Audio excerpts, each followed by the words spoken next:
Hey guys, today I'm going to be sharing with you movie reviews. The first movie that I'm going to be sharing with you is One Day. One Day is about a couple who met through the university but never really got to know each other until they graduated. And the movie kind of shows their relationship and how it progressed. The twist in this movie is that you only get to see one day out of each year. And I think that it's something that you have to get really used to in order to appreciate the movie. You have to wrap your mind around it, and it does take time. For me, it took a couple of hours of me just wrapping my mind around the idea and rehashing the movie and how it flowed. The filming was really well done. I liked the color and the way the movie moved, and I think that there were parts where I felt like it was going too slow at the beginning. It felt awkward, but as I got used to it, it got better. The ending of the movie was a little bit strange to me. It was unusual. You don't really see the kind of endings when it comes to romance movies, and so it took me a little bit to get used to, but after I thought about it, I did find myself appreciating the ending. It was refreshing to see something that wasn't so happily ever after type of endings. As it goes with the plot, I think that all that goes into the plot area. I thought that they really did well with the storyline. It was developed pretty well. I think that there were a bit of issues where I think that you could be questioning, like, well, what happened to make her be so angry, you know? And so I do think that there was a bit of issue there. I think that the whole one day here can cause issues with the storyline and how it progressed, but overall I thought it was really well done. And then when it comes to the characters, I think that Anne Hathaway, I really appreciate her skill as an actress. I do find that she does a really well job when it comes to portraying the character. I mean, her friend. I thought that he was okay. I think overall they did really well. They seemed to take their roles seriously, and they portrayed these people pretty well. So my rating will be a 3.5 stars out of 5. The next movie that I'll be sharing with you guys is Flypaper, and Flypaper is about a guy that comes into a bank one day and finds himself caught between two gangs who have decided to rob the same bank. And he has to figure a way out of the situation. And on the way, he finds out things that it makes the whole story a twist. And this movie is supposed to be a comedy. So when it comes to the filming and how they did it, I thought that they did really well with it. It was I thought the coloring was strange. And the way it seemed more like, how do you say, like sepia colorish.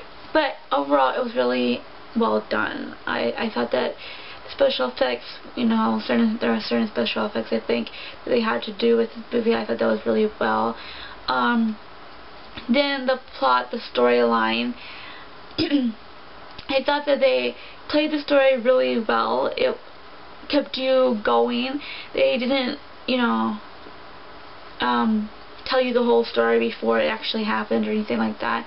So they did it really well.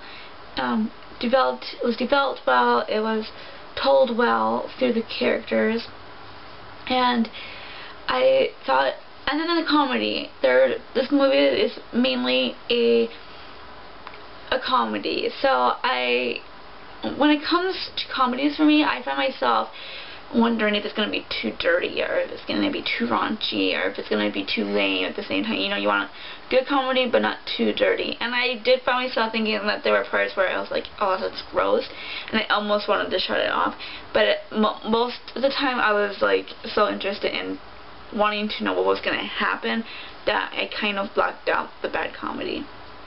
with the characters, I really actually just rented this movie because of Patrick Dempsey, who is one of my favorite actors, and so I was really interested in seeing him in a different role other than in Grey's Anatomy. So I was really hoping to see a different side of him through this movie, and I did. It was really strange to see him in a role that I would say he's autistic, or OCD, or both, because I learned that autism and OCD can go hand in hand.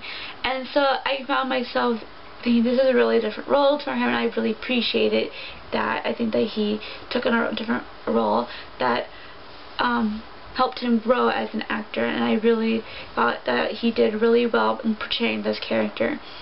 And the other characters did their jobs pretty good. I think that there were parts when I thought that these people are just so stupid, but then I think that was the point. So they acted stupid well. And so I will give this movie a 5 out of 5. The third movie that I'll be sharing with you guys is Love, Wedding, and Marriage. Love, Wedding, and Marriage is about a woman who has just gotten married. She's a marriage counselor, and 6 weeks after getting married, she finds out that her parents are thinking about getting a divorce after the wife finds out that her husband cheated on her 20-some years ago.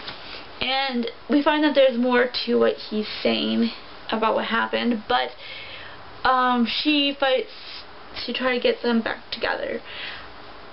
When it comes to the plot line, I thought it was so repetitive of every other story. You know, I'm okay with movies that we ever after story, but if they can't make it so that you are interested in it, or it's